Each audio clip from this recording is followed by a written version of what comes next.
Alphabet, the home to Google Search and YouTube, reported quarterly financial results after the stock markets closed in the US on Thursday, April 24th, 2025. The share price was up by over 3% following these earnings results. Of course, I'm happy about that. I recommended Alphabet stock as a buy, and I've rated Alphabet as one of the best stocks to buy in 2025. So I'm happy to see the share prices rising. And it doesn't hurt that I also own Alphabet shares. In this video, I'll review the company's latest quarterly earnings results, highlight the positives and negatives, and update my recommendation and let you know if I still think this stock is a buy following the earnings results. I want to thank the Motley Fool for sponsoring this video. Visit fool.com/parkev for the 10 best stocks to buy now. So Alphabet's overall revenue in the first quarter increased by 12% year over year, which is a solid result considering the volatility in macroeconomic growth in the first quarter after all of the tariffs and the uncertainties from President Donald Trump's policies. Total operating income increased by 20%, including an increase in the company's operating profit margin to 34%. I'm still impressed by how Alphabet is able to generate operating profit margins of 34% and revenues that approach $90 billion while primarily offering free services. It's truly impressive how they've been able to build this business from the ground up to a nearly several $100 billion business annually, which generates profit margins close to 40%. Net income jumped by 46% and earnings per share increased by 49%. The company's major achievements in the quarter included rolling out Gemini 2.5, which is their most intelligent AI model.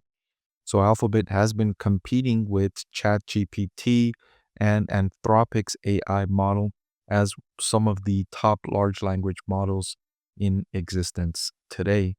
It also helps that Alphabet has a suite of other business services that can benefit from its large language model. Things like Google Sheets and Google Docs and all of the other segments of its business benefit by being enhanced with artificial intelligence.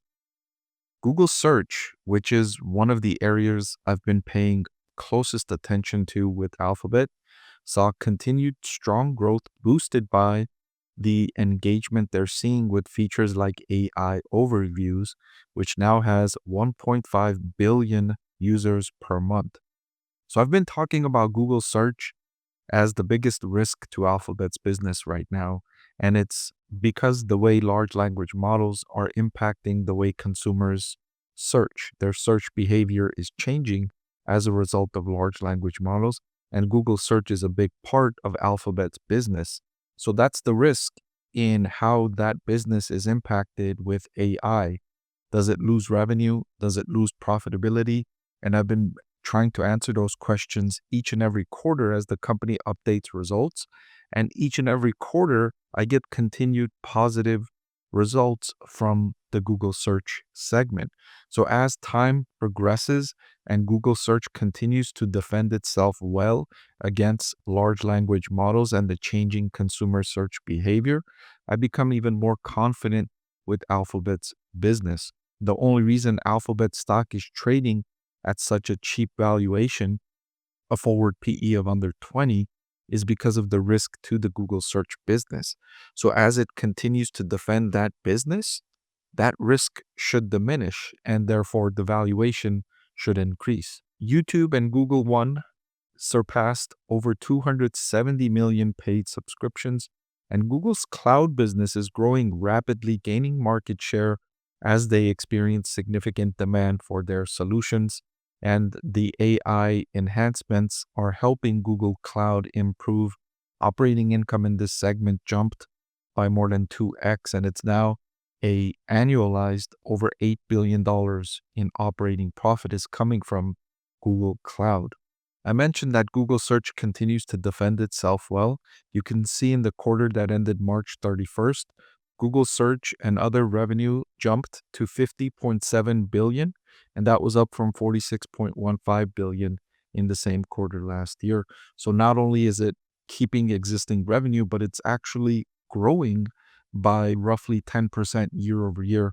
That's great to see for a segment that's under threat and it's still growing. So that's impressive.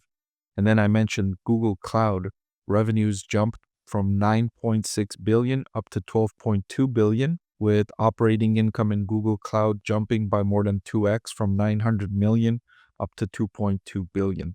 Still, it's a relatively small part of its overall business, right? 2.2 billion in operating income from Google Cloud for a business that generated over 30 billion in operating income in the most recent quarter. But it's nice to see this newly developed business starting to contribute multiple billions of dollars to the bottom line. And of course, Google Services remains highly profitable, very lucrative segment, 32.7 billion in operating income from Google Services. That's up from 27.9 billion in the same quarter last year. Now, I mentioned that I believe that Alphabet shares are undervalued, and I've been saying that for over 2 years now. I've owned Alphabet shares since 2020, and last year, Alphabet I had rated as my top stock to buy. This year, I still have it rated as one of the best stocks to buy, but not the absolute best. The ranking for absolute best stock to buy in 2025, I changed to Uber, and Uber has performed really well year to date in 2025. But I still think Alphabet is one of the best, and the management team seems to agree with me. On April 23rd, the board of directors authorized the company to repurchase an additional $70 billion worth of Alphabet stock. So this isn't a company that's going around telling everyone that they believe they're going to be one of the best companies in the world, which they already are, or that their share price is going to rise by so much. They're going out and putting money out and buying back stock, right? I often compare this to Tesla, where Tesla's management team is going around, well, mainly the CEO is going around and telling everyone that he believes the stock is going to be the most valuable company in the world by far. But there are no share buybacks for Tesla. The CEO has been selling billions of dollars of shares. So the actions don't back up the words. Whereas with Alphabet, they're not talking about it. They're going out and spending $70 billion buying back stock. That to me is the clearest signal that a management team believes the shares are undervalued. No amount of words could make up for the fact that they're spending $70 billion buying back their stock. And so that tells me they really feel the shares are undervalued. And I agree with them. I'm updating my recommendation here today following these earnings results, reiterating the fact that I believe that Alphabet is one of the top 9 stocks to buy right now. Hey everyone, I'm excited to announce that my book is finally available for sale. I've been working on it for more than a year now, so I'm really excited to finally share this with you now. It goes through my framework for evaluating stocks. Some of you often ask why I like this stock or why I like the other stock, and this framework provides you the things that I look at when I'm evaluating stocks. I've added the link in the description below.